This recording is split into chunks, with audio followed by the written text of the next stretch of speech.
Chers amis, très heureux de venir vers vous afin de vous partager la pensée que l'Esprit de Dieu met sur mon cœur. Je vous invite à venir me rejoindre dans l'Évangile de Matthieu, chapitre 5, à partir du verset 13. Cette parole est venue à mon esprit en écoutant la réflexion justifiée de la part du pasteur Samuel Peter Schmidt, notre frère en Jésus-Christ. Et à juste raison, pour aller dans la même pensée, cette parole, bien entendu, en l'écoutant, cette parole est venue sur mon cœur et je vous partage ce qui est venu à mon esprit suite à ce que ce pasteur a pu exprimer à juste raison, et je dis Amen, Amen, Amen à ce qu'il a exprimé. Vous êtes le sel de la terre. Mais si le sel perd sa saveur, avec quoi la lui rendra-t-on? Cela va de soi. Si vous marchez au régime sans sel, eh bien, vous allez vous rendre compte qu'il n'est pas toujours agréable de manger certaines nourritures qui ont perdu la saveur du sel.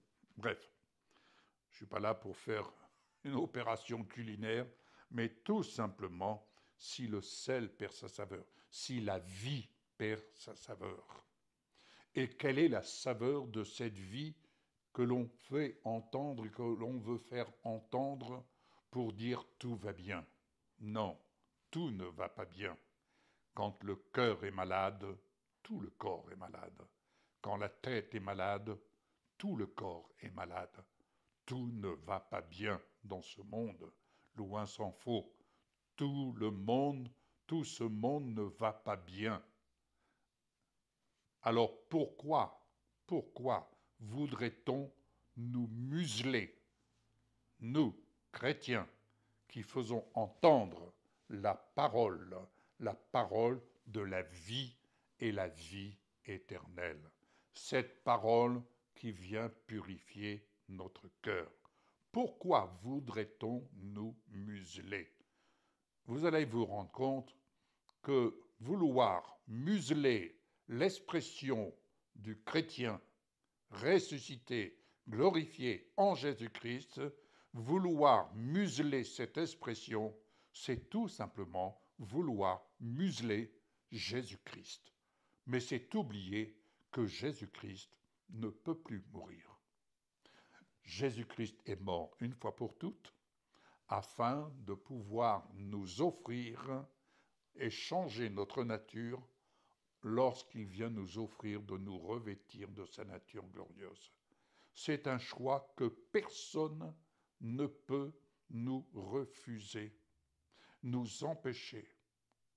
Non, parce que l'amour de Dieu, lorsqu'il se révèle dans le cœur d'une personne, cet amour, on ne s'en sépare pas. Donc, on peut vouloir nous museler, on peut vouloir nous empêcher. Vous savez, je suis dans une région, ici, sur Royan. Si vous allez voir un peu les falaises dans l'embouchure de la Gironde, vous allez vous apercevoir qu'il y a des grottes. Il y a des grottes dans ces falaises. Et ces grottes, elles gardent le souvenir de ces chrétiens persécutés qu'on a appelés les protestants durant les guerres de religion. Ces chrétiens persécutés se cachaient dans les grottes. Devrions-nous arriver à nous cacher dans les grottes parce que nous serions sur la voie de la persécution? Bien-aimés, c'est oublier une chose, que le chandelier ne peut pas être caché. Le chandelier ne peut pas rester sous le boisseau. Voici ce qu'il est dit. Alléluia. Chrétiens, relevez votre tête, s'il vous plaît. Si donc le sel perd sa saveur, avec quoi la lui rendra-t-on? Il ne sert plus qu'à être jeté dehors et foulé aux pieds par des hommes. Vous êtes la lumière du monde. Frères et sœurs, nous sommes la lumière du monde. Une ville située sur une montagne ne peut être cachée. Et on n'allume pas une lampe pour la mettre sous le boisseau. Vous n'avez pas reçu Jésus-Christ comme Sauveur et Seigneur de votre vie pour être caché ou pour vivre caché. Non, non. Jésus ne nous destine pas à être cachés, bien au contraire. Mais cette lumière, cette lampe, on la met sur le chandelier. Nous sommes sur le chandelier en tant que chrétiens nés de nouveau, ressuscités, revêtus de la nature glorieuse de Jésus-Christ glorifié. Nous sommes placés sur le chandelier. Dans quel but? Dans quel but?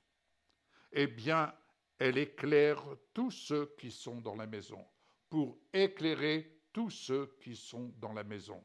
Rappelez-vous, Paul et Silas qui étaient en prison, ils chantaient les louanges de Dieu.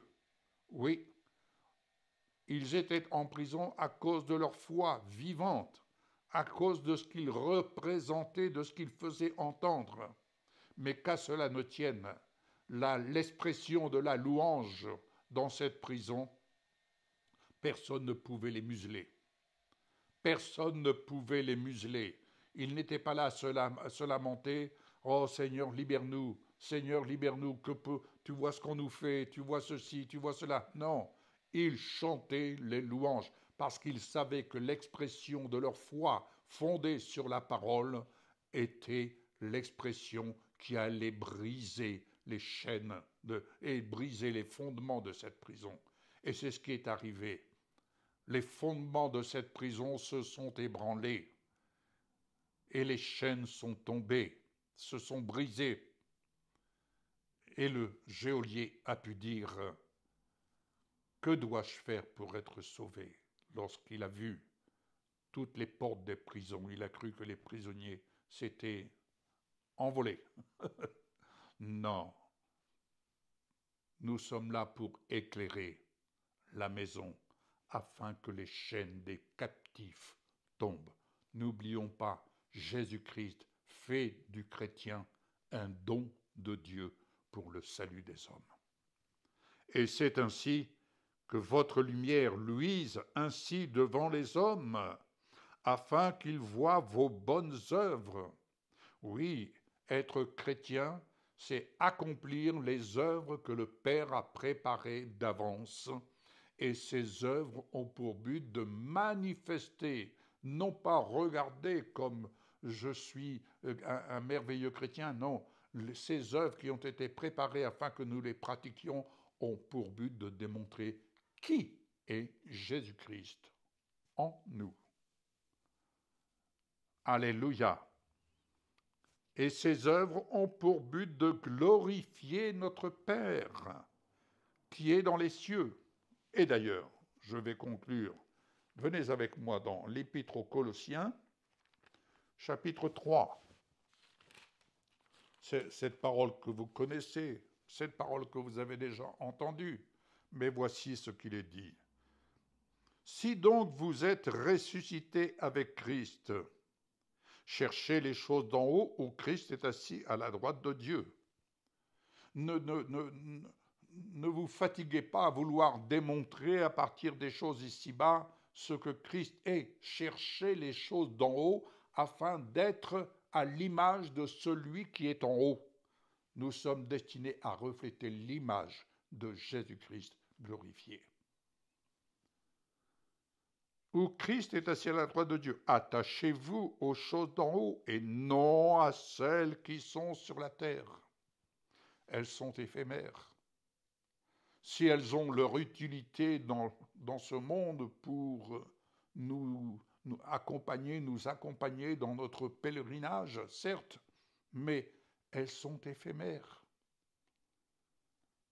Le carburant que j'ai mis dans mon réservoir hier, il est consommé. Il est consommé.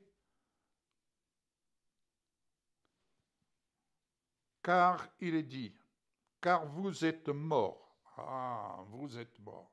Ce n'est plus moi qui vis, c'est Jésus-Christ qui vit en moi. Ce n'est plus moi qui vis, c'est Jésus qui vit en moi. Alléluia.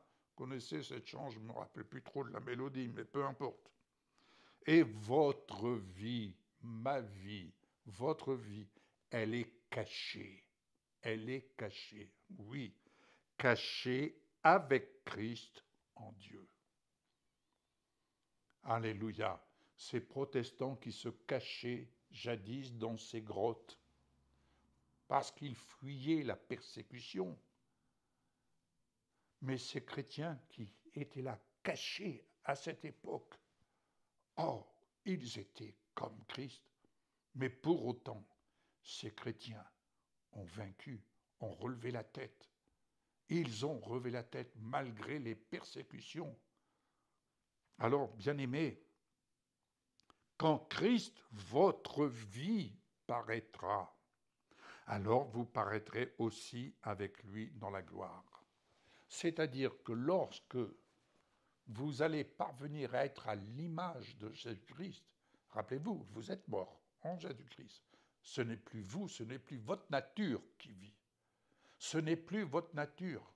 Les gémissements que nous pouvons entendre ça et là parmi la chrétienté, certes, mais n'oubliez pas que c'est votre nature propre, elle a été crucifiée à la croix, elle a été vaincue à la croix, et Jésus est venu l'échanger pour que vous puissiez revêtir sa nature glorieuse. Donc, travaillez et profitez de ces temps, et ces temps dans lesquels nous sommes nous y invitent, nous y incitent. C'est le moment de vous fortifier dans cette espérance et de vous dire, qui suis-je en Jésus? Où est-ce que j'en suis en Jésus?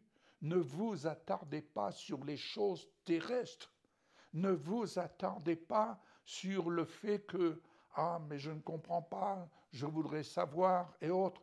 Soyons comme des enfants, comme le dit le Seigneur, si nous voulons hériter du royaume de Dieu, si nous voulons entrer ce dans quoi les promesses de Dieu nous sont assurées de briller sur notre vie, il faut venir à lui comme un enfant. Et l'enfant ne pose pas de questions. L'enfant fait confiance. Vous avez des enfants? Ils vous font confiance. Ils vous font confiance. Mes enfants me font confiance. Mes petits-enfants, ils me font confiance. Nous ne mettons pas notre confiance dans ce que le monde nous propose. Nous mettons notre confiance dans ce qui est conforme à la décision de la volonté de Dieu. Tout simplement. Alors, bien-aimés, franchissons cette étape, cette traversée, franchissons-la avec assurance en montrant qui est Jésus-Christ. Oui, je m'efface pour être ce que Jésus dit que je suis. Et surtout, que ma vie est une bonne odeur, l'odeur de Jésus-Christ, corps glorifié, parce que son esprit anime mon esprit dans sa victoire. Que le Seigneur vous bénisse et que les promesses de Dieu brillent avec force et puissance sur votre vie. Amen. À très bientôt. Bon courage.